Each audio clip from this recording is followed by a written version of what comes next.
welcome to the I Love CVille Show. My name is Jerry Miller. Thank you kindly for joining us on a glorious Monday. A pleasure to connect with you guys through the I Love CVille Network, where we have a Charlottesville, Central Virginia, Commonwealth, country, and worldwide audience. We're presented by Skooma Boutique Dispensary, the best dispensary in Charlottesville. Skooma Boutique Dispensary, with locations on the Downtown Mall and on Ellwood Avenue. So today we're going to cover Charlottesville City getting national recognition yet again.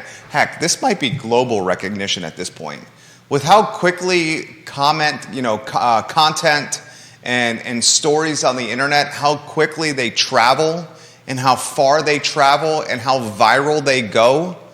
You know, these best places to live in the United States, I mean, many would argue the best country in the world is the United States. You would certainly get that argument from me. So here we have a website, liveability.com, that specializes in ranking the best places to live in America. And the United States, by most accounts, the best country in the world, certainly by me. So a website that specializes in the best places to live in the best country in the world is going to get some serious momentum and traction behind the website. Charlottesville's 22 on the list. We, Judah Wickower and I, will analyze the pros and cons of being ranked 22 best city to live in America. We'll highlight the 21 cities ahead of Charlottesville. We'll talk about what the cause and effect of a global ranking like this will do to this community. We'll talk about the collateral damage that it could do for this community. So a lot of topics to cover on today's show. Today we will also chatter what I think is the best happy hour. I'm talking strictly price point in Charlottesville and Albemarle County. I will relay that to you. Potter's Craft Cider is expanding to Woolen Mills, production to Woolen Mills. This brand is booming. We'll talk Potters on today's show. I want to ask you, the viewer and listener, if you know if Marshall's in 5th Street Station is open yet. Does anyone know? Is Marshall's in 5th Street Station open yet? I think Marshall's will have a very positive impact on that South Side shopping center. Genuinely curious, yours truly. Is Marshall's open yet? If you could put the answer in the feed, we would love to know that answer. And I'm going to encourage you guys to check out the Netflix documentary called Big Timber that follows a family in Vancouver who's in the timber and milling and lumber business. It is phenomenal. It's binge-worthy. It's called Big Timber on Netflix. Let's welcome Judah Wickower to the program on a two-shot. The jack of all wits, Judah Wickower. We give props to the Clifton in Keswick as a dining destination, as a happy hour spot, and soon as a Thursday afternoon, Thursday evening live music venue with Marie and Coda of Chamomile and Whiskey kicking off the Clifton series in August. Judah, first, good afternoon. How are you, my friend? Good afternoon. Charlottesville, 22 in the United States of America by liveability.com. Pretty damn good. Yeah. In the top 25 best places to live, specifically ranked at the 22 slot. Your initial take on that, and then I'm going to rattle off the top 21. Your thoughts?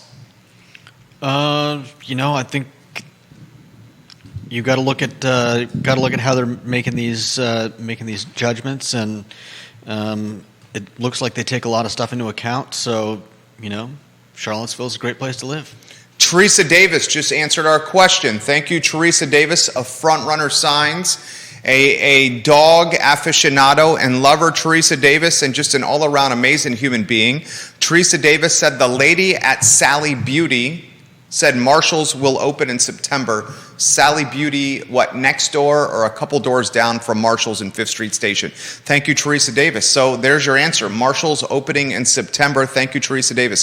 So Judah Wickower's right. Let's look at the criteria for this top 25 ranking. Charlottesville, according to the source Liveability, and Liveability, LIVABILITY.com, is the top player in city rankings in the United States. The Live scores, the criteria determine that determines these rankings. The Live Score category criteria are amenities. How many amenities, Judah, are in the area? How good is the economy in the area? The demographics, that's specifically diversity, how diverse the area is. Charlottesville's not very diverse. Social and civic capital, I would say we have a boatload of social and civic capital in Charlottesville. I would say we have a boatload of amenities. I would say our economy is strong. From a diversity standpoint, it's not going to score well. From a housing affordability standpoint, that's one of the criteria. It's not going to score well. Education, it will score well. Healthcare, 2 hospitals in the Charlottesville area. It's going to score well. Transportation and infrastructure, not going to score well on transportation and infrastructure. And remote readiness, that's access to the internet, it's going to score very, very well there. Judah, you jump in after I give this statistic to the viewers and listeners. Listen to this, guys. Sit back and digest what I'm about to relay to you. Since March of 2020, that was the start of COVID, since March of 2020, more than 42% of the U.S. population has either moved or is considering moving immediately. 42%. As home prices hit historical highs and as inflation continues to rise, it is more important than ever that families and individuals create plans for managing cost increases in an affordable living environment. So we know the moving is significant. We know what happened. We saw an influx of Yankees and Northern Virginians moving to the Charlottesville metro area during the pandemic.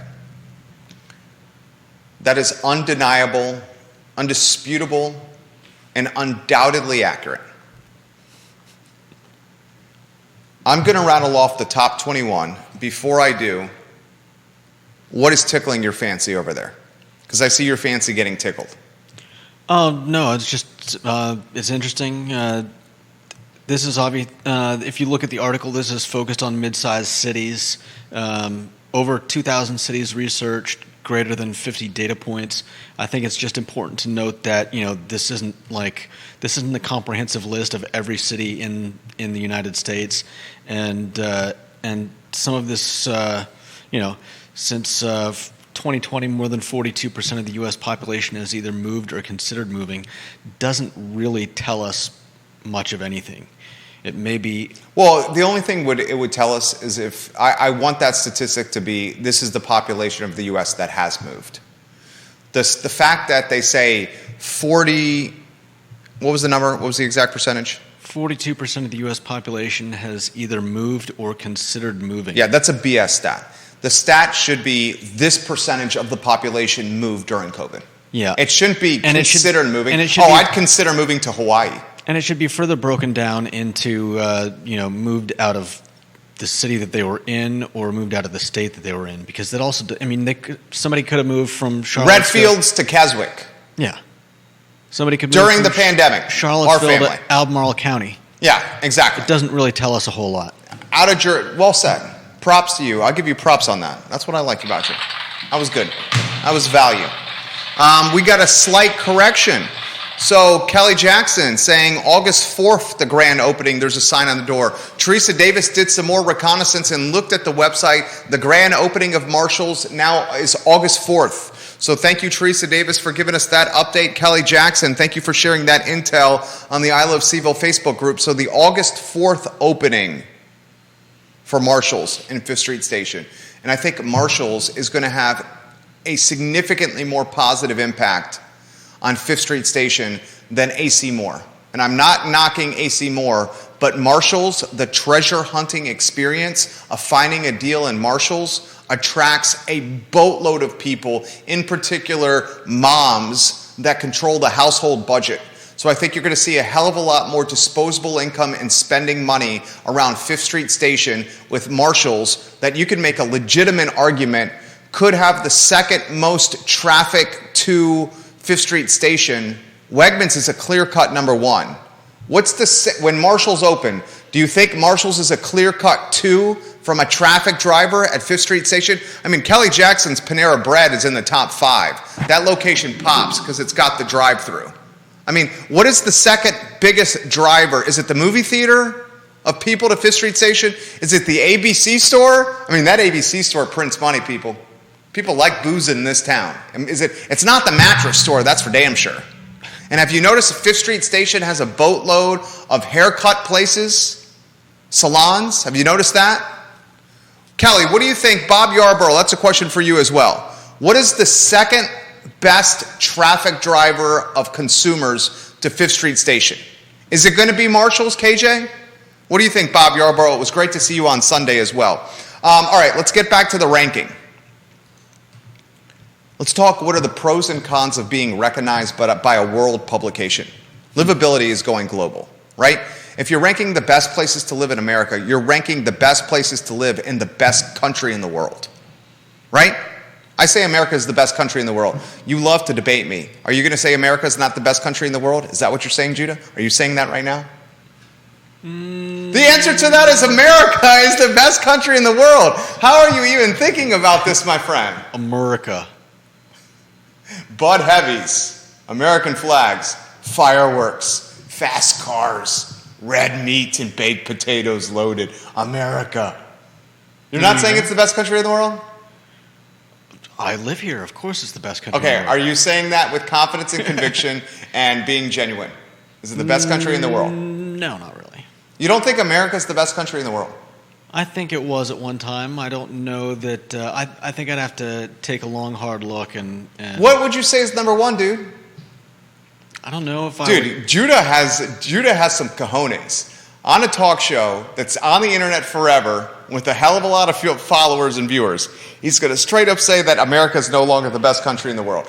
That's when you know that Judah Wickower is unafraid and unabashed with his commentary. You're saying it's not number one. I'm not saying it. I'm not saying it's not. I'm just saying I would need. I think I would want to see a little more information. I think it's got its fair share of wonderful aspects, and it's got its fair share of BS. Well, that's everywhere. Yeah. I would like to take a long, hard look at other countries' assets and BS. Okay, all right. Judah does not think America's number one. Kelly Jackson says Alamo Draft Tap House is the second largest driver of traffic to 5th Street Station. That very well could be. I was at Alamo on Sunday. And hint, hint, the best happy hour in the Charlottesville, Virginia area is, and I'm talking strictly price point here, strictly price point, is the bar at Alamo Draft House. Monday through Friday from 4 to 7 p.m., draft beer is $3. Wine is $4 a glass, and appetizers are $5. That's also on Sundays, all day Sunday on Industry Day. Wow. So Monday through Friday from 4 to 7 p.m., you can get $3 drafts. Their draft list is as good as any in town.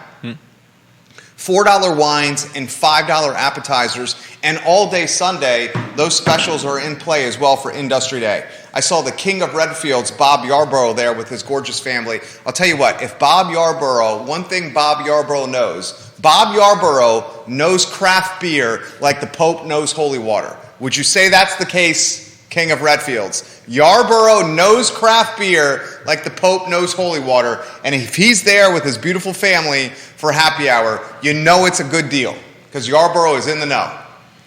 All right, let's go back to the list. And Yarborough makes this point. This is a really good point from Yarborough. Charlottesville is the smallest of the top 25 from a population standpoint. I'm not surprised. Charlottesville's the small. I mean, we're under 50,000 people. Charlottesville City is not very large. It's under 50,000 people. I'm going to rank the top 25. When I say a city or a jurisdiction you want to talk about, interrupt me. Okay, number one, best place to live in America, Madison, Wisconsin. It's got a livability score of 725 and a population of 258,366 people. Madison, Wisconsin. Chilly up in Madison. Number two, Ann Arbor, Michigan. A population of 121,000. Also chilly there. Interestingly, number 1 and number 2 are cities that are homes to big universities. Madison, Wisconsin, Wisconsin Badgers, University of Wisconsin. Ann Arbor, Michigan, Michigan Wolverines, the University of Michigan, Big Blue. 3, Rochester, is that Minnesota? No, Minnesota's MN. Rochester. Michigan. Oh yeah, sorry, no, it's not Michigan. Let me see. Look at two guys not knowing what the MN abbreviation for the United States of America is. Somewhere someone's like, you guys are a bunch of idiots. I said Minnesota. I got it right. I was right all along. You said Michigan. I said Minnesota. I was right all along. I heard you say MI. No. So Okay. Rochester, Minnesota. Well, you try to confuse me. My bad. I heard MI. You try to confuse me, dog. Rochester, Minnesota is in the 3 slot. Population Did I not say 117,000. MN is Minnesota? MN, the state abbreviation is Minnesota. Yeah. Yeah, it's Rochester, Minnesota. Okay. All right, we'll move on. Okay.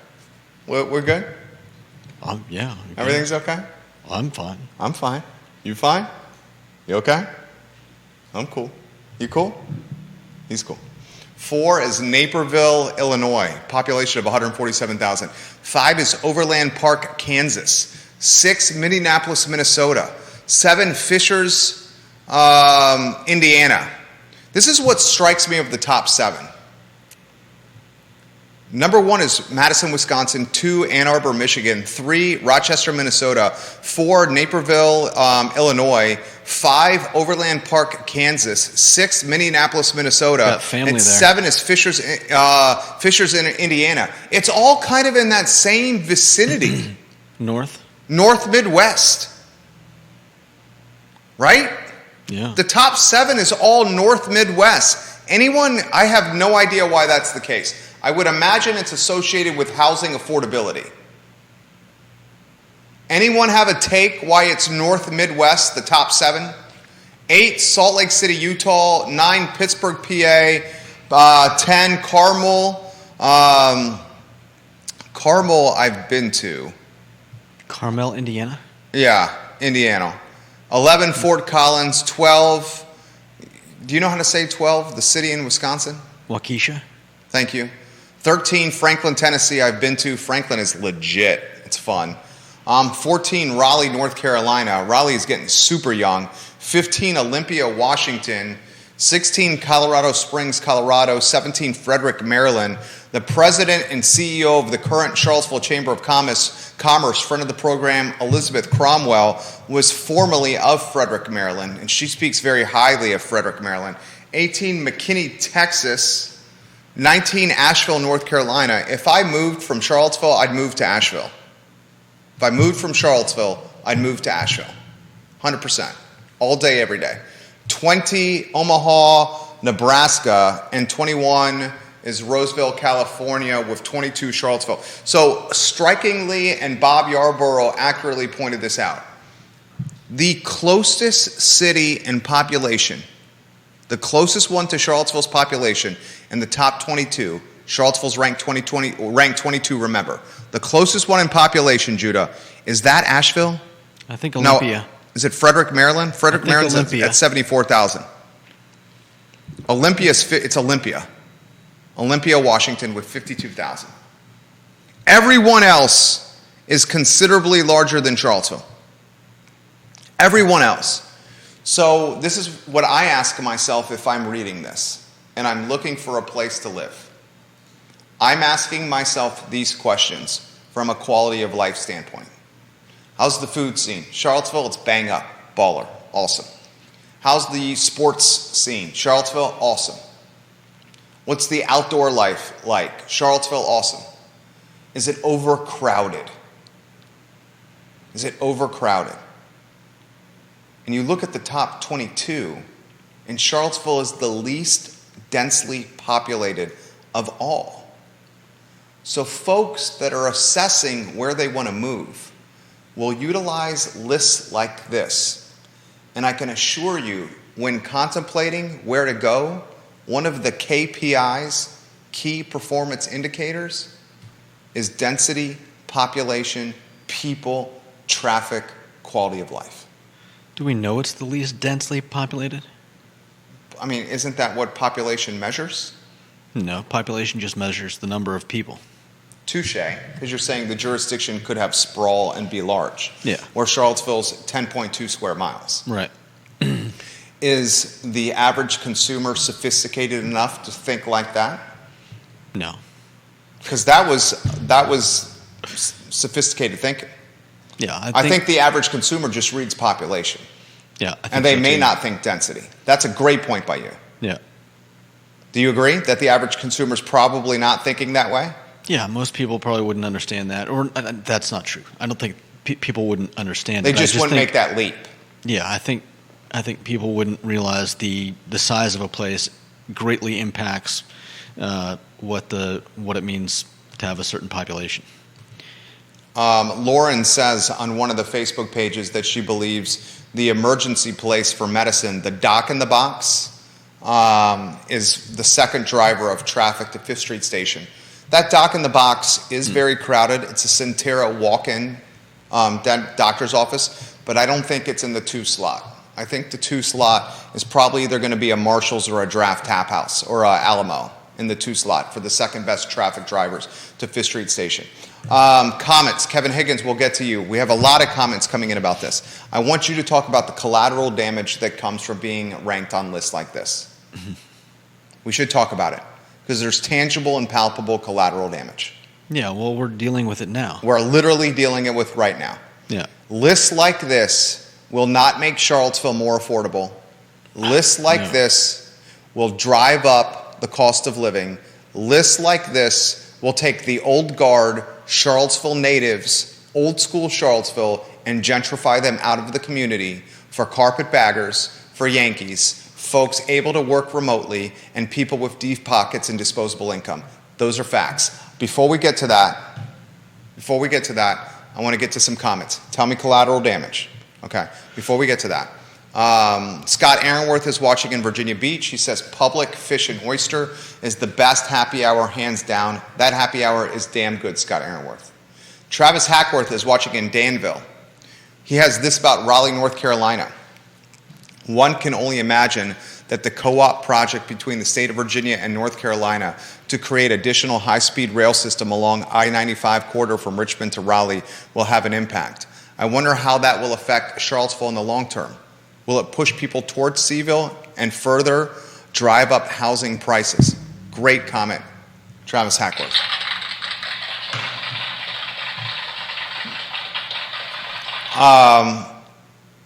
Kevin Higgins in Greenwood. Madison, Wisconsin is home to Epic Healthcare, the largest healthcare system company in the world. The founder is the wealthiest female CEO in the world.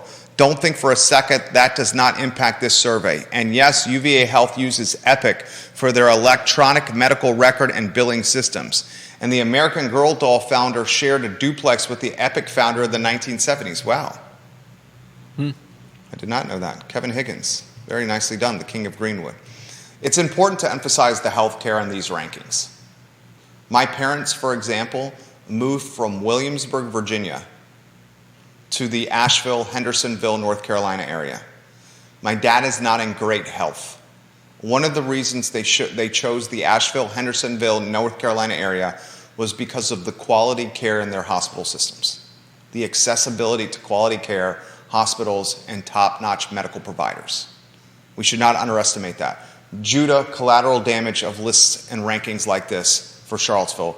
You're on the spotlight, my friend. I think you mentioned most of it. The influx of people that we've had from, certainly Northern Virginia and the D.C. area has been a strain on our housing, and lists like this will continue to strain our limited housing availability, especially with more and more people buying up properties to rent out as either rentals or Airbnbs. Well said. Essentially taking them off the market, and especially with Airbnbs. Kevin Yancey says, wasn't Charlottesville #1 place to retire? It was actually #2. But great comment, Kevin Yancey. According to Realtor Magazine, the Charlottesville metro area was ranked the second most popular area to retire in the country. The Waynesboro area was #3. Somewhere in Florida, off the top of my head, I think the Orlando metro area, I believe, was in the #1 slot. So Judah's right. You got this era where someone can work from anywhere. Anywhere. And that work from anywhere mentality is just going to get more momentum and tailwinds behind it. Folks are going to read lists like this. They're going to take weekend or week-long excursions to test the market, vacation and get a feel for it. And they're going to see, now we see why Charlottesville's ranked consistently in all these lists. The homeowner in Charlottesville loves these rankings, for the most part. The homeowner also realizes rankings like this creates gentrification and perhaps more density or a population increase.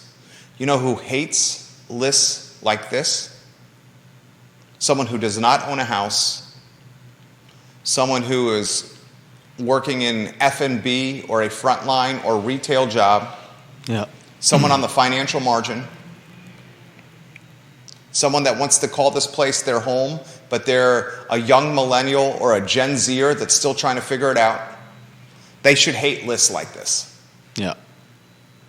These lists have obvious gentrificational impacts, sociological impacts, and anthropological impacts on the city. Undoubtedly, they do.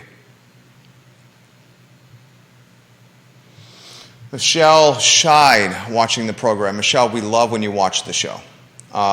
Let's go to some of the comments from Michelle. She says Northern Virginians are Yankees instead of laugh out loud right there. A lot of OG Charlottesville certainly feels that way. Michelle, let's see. She says Lazy Parrot used to be the best deal in Charlottesville, best happy hour in Charlottesville. Lazy Parrot's happy hour is still on point. I was just shocked to see $3 drafts at the bar at the movie theater in Fifth Street Station. And their draft selection is very bona fide. Very bona fide. Like, for instance, on their menu, they have the IPA called Lunch from Maine Brewing Company. This is a 7% beer. It's a phenomenal beer, and you can get it for $3, 6 days a week. Did you say Maine? Yeah, Maine Brewing Company. Have you had that IPA Lunch? I don't think I've had anything from Maine Brewing Company. I was surprised to find out that that Portland, Maine is I believe it's the craft brewing center of the world. Well, see if you can get the exact, the statistic may be there's more craft breweries in Portland, Maine per capita than any other city in America. That's probably the statistic you're looking for, per capita. Portland, Maine. Now, I will say this. You do got me thinking about something else. There's a brewery in Williamsburg, Virginia. That's where I grew up, called Brass Cannon Brewing. And this brewery has been in operation for a decade plus. Literally more than 10 years, and Brass Cannon Brewing just announced over the weekend that it's closing and going out of business. And Brass Cannon Brewery in Williamsburg, I'm reading literally, says inflation and oversaturation of craft beer and the rising interest rates are why we are closing. So they have floating debt, like so many small businesses here, have floating debt. When the rates went up, their monthly payment went up, and there's more competition in craft beer than ever before. I mean, take the Charlottesville area. There's a guy that's doing GoFundMe, and I have nothing but respect and hope that he is successful for his GoFundMe. It's called Neon Culture Brewing Company, a new brewery looking to open in Charlottesville. I mean, I love beer as much as anyone watching the program. Beer is a hobby for me. It's a passion. Craft beer is a hobby and a passion for me. But anyone watching or listening to this show must realize that we are beyond a saturation point for craft breweries in this area. I mean, we are beyond a saturation point. In the last year, I mean, look, Rockfish just opened another location on the downtown mall. You got Neon Culture Brewing Company working in team with Decipher Brewing Company. Decipher's phenomenal. I love their beer. I love their venue. But if we're not careful, craft beer in Charlottesville is going to go the way of local restaurants in Charlottesville where there's so many of them that there's not enough slices of the pie to go around for everybody. And Michelle Scheid made the comment on the I Love CVille Facebook group, that's like Richmond. It's ridiculous in Richmond. Have you been to Scott's Addition in Richmond? I love Scott's Addition because I'm a beer head. But you look around in Scott's Addition and you got to ask yourself, how can this little neighborhood support all these breweries? What were you were looking for something over there. Did you find that data? Was it Portland? Did you give me the data points with the beer? It's per capita, isn't it? I think I'm finding a lot of different things, so I'm not going to go too deeply into it. It just seems like a bunch of different people have a bunch of different metrics for how they make the decision. Oh, man. But Maine at number 3 of whatever this thing I'm reading is has 9.6 breweries for every 100,000 adults aged 21 or older. 9.6? That's a lot. Yeah. Don't you think? Yeah. Oh, man. All right. Give a couple other things I want to get out of the notebook here.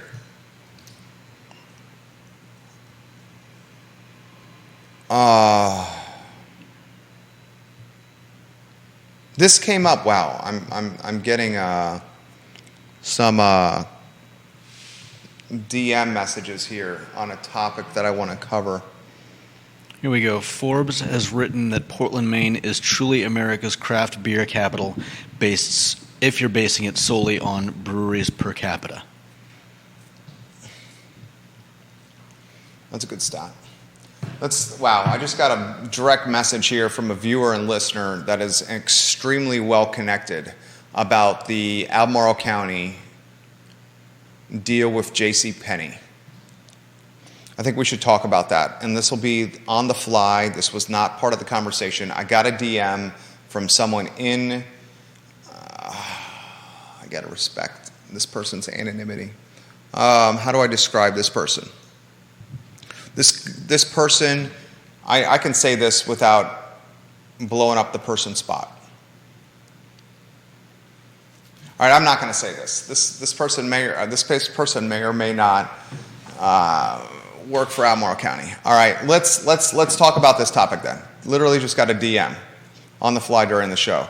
So Albemarle County is leasing the old JCPenney space. Albemarle County is paying $3.1 million to renovate it, the JCPenney space, and $560,000 in rent in the first year. It's a 10-year term, the lease. The space is going to be a home for a public safety operations center, and it's going to be used for parking, county vehicles, storage, repair, maintenance, and evidence collection. $3.1 million up front, $560,000 in rent in the first year, 10-year lease, so you would expect that yearly payment of $560,000 to escalate. I asked the question over the weekend, should the Albemarle County Board of Supervisors consider repurposing Fashion Square Mall and other capacities besides JCPenney? And then I asked this question, can an empty afterthought further alleviate Albemarle County's burdens meeting the mall? And lastly, I emphasized this. Remember, Albemarle County is leasing the space, the JCPenney space, which keeps the property on the tax rolls, as opposed to buying the space, which would have removed the property from the tax rolls. So I put that question on the I Love CVille Network over the weekend, and the response to that question was dramatic, viral, and noticeable, to the point where we now have DMs from folks that may or may not be employees of Albemarle County listening and watching the show as we speak. One of the responses that jumped out at me, and I shared it with Judah Wickower, was the response from John Blair. John, are you watching today's show, John Blair? Could you give us a like or poke your head in on LinkedIn if you're watching? John Blair, I'm going to give a little background. Oh, John Blair, just like the show. John Blair is watching. John, you're watching now? John, I'm going to give you a little background on JB. John Blair is A-plus people. He's a phenomenal human being. He's the former city attorney of the city of Charlottesville. He stepped up during the city manager fiasco and took the interim city manager job. Now he's the city attorney for the city of Stanton. John Blair is incredibly intelligent. He's very honest. He's very well liked. He's very skilled. He's very well read. He's got a phenomenal wife, phenomenal son, asset to the community. The fact that John Blair is not working at Charlottesville City Hall anymore is the loss to Charlottesville. Undoubtedly, John's stress level is better at the city of Stanton than when he was working at City Hall in Charlottesville. John Blair answered my question over the weekend of Albemarle County, J.C. Penney, and this new public, what's it called? Exact term. Public safety, what the hell is this thing called? A public safety operations center. Basically, it's going to be a home to store cars, repair vehicles, maintain vehicles, do some evidence collection. It's going to be used for governmental purposes. John Blair sends me a thread of tweets on Twitter that literally had me thinking. And he says, what is the county strategy here? Is it A, space needs? We're struggling with space. If that's the reasoning, then this could make sense. But if the county doesn't intend to do anything else with the property, the J.C. Penney space, then you've essentially written the death nail for that parcel in terms of the private sector. The owner of this property, for those who are asking, because I just got the direct message from someone who I'm not going to say, is Richard Hewitt. Hewitt bought the property at auction. I was there for that. Remember? On the city courthouse steps. Mm-hmm. He bought the property at auction. So John Blair asked this question on Twitter, and it's a fair question. He asked this question: how is utilizing J.C. Penney, which is in Fashion Square Mall, which is literally one of the premium and first things you see when you're in Albemarle County, coming into the city of Charlottesville, how does taking a retail store and converting it to essentially to a storage for Albemarle infrastructure, how is that in line with the comprehensive plan, the small area plan, the architecture review board, any kind of government documentation or government paperwork or government planning or any kind of vision plan for that corridor is not government storage facility. So when John Blair left these tweets on my account on the I Love CVille Network, it got me thinking. And then John Blair, because he's so popular and well-liked, had other people responding to his tweets. And there was one guy, this guy on Twitter called Todd R., and his handle is @TCR8110. He responded to John Blair, who responded to me, and Todd said this: can you imagine a large regional excavator or contractor saying, hey, let's put your vehicle yard at Fashion Square? Let the corridor ARB have fun with that? And Todd says governments should try to align their land uses with reasonable private land uses. And geez Louise, when I read that tweet, my freaking head exploded. Because a government can't go to an end cap at a mall, which is what J.C. Penney is, and use it for vehicle storage, maintenance, and repair.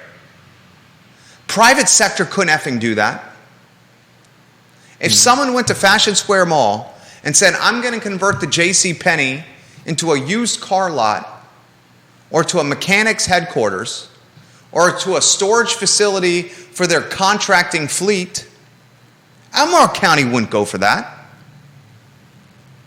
Local government wouldn't go for that. They'd red tape that in a heartbeat. But government's doing it. How would the owners of the mall feel about it? Richard Hewitt owns it. He bought the property on at auction at the courthouse steps. You know what he cares about? He cares about making his rent. And who's going to make it rent more guaranteed than Albemarle County? I can't think of many people at this point who are going to. Maybe the University of Virginia. Who are going to take up that spot in the mall? Have we heard the death knell of the American mall? Well, John Blair's point is Albemarle County does this. Yeah. In this mall, it crashes the rest of the mall. Because who's going to want to go shopping at a vehicle storage yard? Is it going to be that bad? I mean, they're using it to store their damn cars. This is the DL comment that comes in. Richard Hewitt does not own the Sears. He owns the J.C. Penney. Everyone asked, why did Albemarle County not put their storage and maintenance facility at the Sears? Because the Sears already had auto bays and garage infrastructure in play. You go to Sears, you can get your flat tire fixed, oil change and whatnot. You can't at J.C. Penney. You cannot. So everyone asked, why did they do it at J.C. Penney and not Sears when they already had the garage infrastructure in place? And this DL person, because Richard Hewitt owns the Sears and not the J.C. Penney. Richard Hewitt does not own the Sears. He owns the J.C. Penney. He bought the J.C. Penney at auction at a price that makes this deal with Albemarle County at $560,000 in rent in year one, an absolute home run. And remember, Albemarle County is also renovating the building up front to the tune of $3.1 million, which Hewitt's going to enjoy the renovation advantages after the term is up. Except that, what's he going to use it for? What do you mean? I don't follow. I mean, if they renovate it and it turns out that they end up leaving, I mean, he would have to renovate it back to something comparable to a J.C. Penney if he wanted to rent it out to a retail spot. Bingo. Great take. Because they're going to renovate this into a public safety operations center. And as Kevin Yancey has just called it, an impound lot. It's basically going to be an impound lot. The market for a public safety operations center and an impound lot sucks. The market for a J.C. Penney layout or footprint probably sucks as well. Which one sucks the most? An impound lot in a public safety operations center, or how many square feet is that building? Do we really think they're going to tear it down and make an impound lot? There's quite a lot of parking around the mall. That's the point, Judah. Yeah, I know. Could they not fence off part of that? Would that make it more hideous? A fence around the parking lot in the mall? I mean, nobody's driving into the mall at JCPenney, are they? I couldn't tell you the last time I've been to that mall. When's the last time you've been to that mall? I haven't been in there in probably years, but I drive around the JCPenney when I'm coming back from up 29.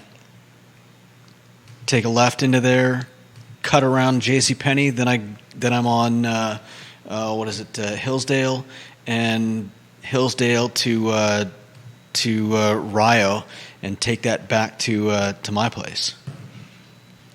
But I don't care. I mean, right now it looks like a closed JCPenney. I mean, I care. And there are a lot of empty people coming down 29 North to Charlottesville and Albemarle County for the first time. You're driving into town from Northern Virginia. You're driving down the Eastern Seaboard. You're coming into town for the first time. You're going to see this fashion scare mall, and you're going to see an impound lot. No, there is nothing in not. There is nothing in the area corridor plan, and the comprehensive plan, and the small area plan, the 29 North plan, whatever the hell that plan is for that area, that says impound lot at the mall. You're way over exaggerating it. Judah, they're saying literally the new building at J.C. Penney will be utilized for storage of county vehicles and maintenance and repair of county vehicles. Okay, and maybe you didn't understand what I was saying. I'm saying that's not going to be what people see. Somebody driving down 29 is not, first of all, there's that hill that goes up to the parking lot of the mall. People driving by are if going... If anyone goes into the mall, they're going to see this, Judah. You go in any vicinity of the mall, you will see this. That's not what you said. You said people driving into the city are going to see this. Anyone who goes to the mall will see a public safety operations center. Who is going to the mall, Jerry? Who is going to want to open a business next to an impound lot? Who wants to sell luxury brands next to an impound lot? Who wants to have a food and beverage business next to an impound lot? Who wants to get soccer moms coming to a business adjacent to an impound lot? I would think that would be a worry for the person renting out those spaces. An impound lot is not good for the future of the mall. How do you know that impound lot isn't going to be on the curved back end of J.C. Penney? All right, I'll try this as a different approach. The flagship tenant of Fashion Square Mall is Albemarle County's public safety impound lot. Are you saying this is a bad idea now? Well, John Blair has really opened up my mind, and so did this Todd guy. And I think it's BS that a government is given opportunities doing an impound lot at a mall that the private sector does not. And John Blair and this Todd guy on Twitter are exactly right. If someone in the private sector had said, I want to put an impound lot and a mechanic shop at an end cap in Fashion Square Mall, the private sector would have been shot down by local government. I think you're putting the cart before the horse. How so? Who is renting space in the mall right now? There's still renters in the mall. Okay, who's going to rent Sears? Who's going to rent J.C. Penney? Is Belk still there? Is anyone still going to Belk? My point being, who's renting space in the mall? I feel like you're worried about some non-existent businesses. The end caps in a mall, and I got a 150 here. So we're going to be mindful of time. The end cap. You keep saying that like it matters. If JCPenney, nobody's renting space in the mall, who gives a flying you-know-what about an end cap? The end cap is supposed to drive traffic to the rest of the mall. The end cap that is now JCPenney is going to be a public safety operations center. We know that no consumer traffic is going to come visit a public safety operations center. So there will be no trickle-over traffic from the public safety operations center to the other aspects of the mall, the other stores in the mall. That's a great point. Right? This is undoubtedly, and now that they've opened up my mind that local government is using market advantages, they do the approvals, that the private sector does not get the same advantages. No private mechanic or private impound lot or private storage vehicle business would have been able to rent JCPenney and run that business out of there. No government. Albemarle County would not have let them do that. Albemarle County would not have let them do that. It's bogus. It's bogus that the government can do it, but a private business can't. I have beef with that. You don't have beef with that? I hear a lot of screeching about what seems like very little issue to me. So you're completely cool that the government is saying I can do something, but you in the private sector cannot? You're making such a big deal out of that, but from my point of view, there is very little going on at the mall, and to have the county find a use for it and save the county money so that they don't have to build a facility is, I think, more of a plus than the negative of you saying, "Oh no, NCAP." I mean, we'll agree to disagree on that one. We'll agree to disagree on that one. I have a problem with the county after being enlightened by John and Todd on Twitter. All right. I've changed my tune. Initially, I was like, they kept the property on the tax rolls because they didn't buy it. They're renting it. Mm-hmm. So the owner's still paying taxes to the county. And the 10-year term I had no beef with because it gave them flexibility when 10 years were up, should they choose to leave. But after being enlightened by John Blair and this Todd guy on Twitter, I realized that local government putting a business, essentially an operation like this, in an area that the private sector never could, is a catch-22. But really, it's a case of who the owner wants to rent it to, right? I mean, that's ultimately all that matters. Me as an owner, I can't rent this storefront in historic downtown Charlottesville. I can't rent this to any business I want. Do you think the city of Charlottesville would allow me to put a gentleman's club right here? Do you think I could put an after-hours night spot here? Do you think I could put a strip club here? Do you think the city of Charlottesville... You're not even asking serious questions now. Okay. Would the city of Charlottesville allow me to put... I don't even know what would be a good example here. The city of Charlottesville would restrict what I put in this storefront. You know the rigmarole I had to go through just to put a freaking awning on the front of the building? Just to put an awning. The approval process needed? Something to get you thinking. For those that are asking, Richard Hewitt, the J.C. Penney owner. Hewitt's got a phenomenal lease. $560,000 in year one with Albemarle County. Albemarle County is not going to default on that lease. What'd you learn today, J-Dubs? Let's see. I learned that my mom's hometown is also up there on the list of best places to live. Your mom's hometown? Which one is that? Minnesota. Minnesota? Yeah. Which one? Let's see. They are... Oh, Minneapolis, Minnesota. Is where your mom's from. Yeah. All right. What else did you learn today? Number 6. Let's see. Potter's Craft Cider is going to be moving to the Woolen Mills District. That's big time. Yeah. Props to Potter's. A $900,000 investment, new jobs created. Potter's business boomed during the pandemic. And the people that tried things during the pandemic and actually said, I'm going to adapt and figure this out, they gained market share. Potter's a good example. 30% sales increase. Kevin Higgins gives us some props on the show. And the good thing about the show is Judah and I, and we have to wrap up here. We're going to wrap up in less than 4 minutes. Judah and I look at things so differently, from completely different ends of the spectrum. And Judah has become more talented as a broadcaster the more he's been on air. And I enjoy the back and forth between he and I. Kevin Higgins loves the show. He's the king of Greenwood.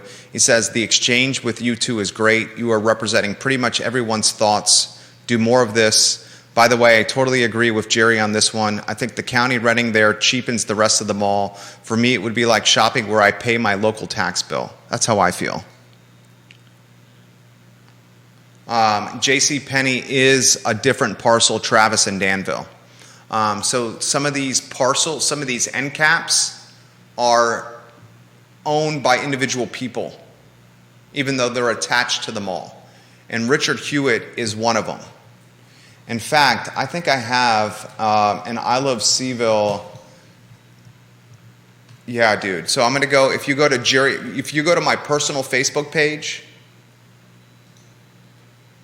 you'll see a $20.2 million auction at the Albemarle County Courthouse steps with Richard Hewitt. This was an additional piece of property that he was trying to purchase in Fashion Square Mall. I'm leaving the comment on my personal Facebook page in the comment section, facebook.com/Jerry Miller Now. I just put it in there. You can watch an auction. This was the auction he chose not to win. He already owns a piece of the mall. Here's another piece he was considered buying at $20.2 million where he did not. All right, that's today's show. Today's show was dynamite. Today's show was dynamite. I love connecting with you guys through this platform, and we work really hard at this show each day because we understand the reach and influence we have in this community. We are reaching more people than the TV news. We understand that. Follow our Instagram account. It's got the third largest following behind the University of Virginia and the city of Charlottesville. I Love CVille on Instagram. This show airs on every social media platform known to mankind. The Monday edition of the show. Hasta luego, so long, sayonara, peace out, take it easy, be easy. I'm Jerry.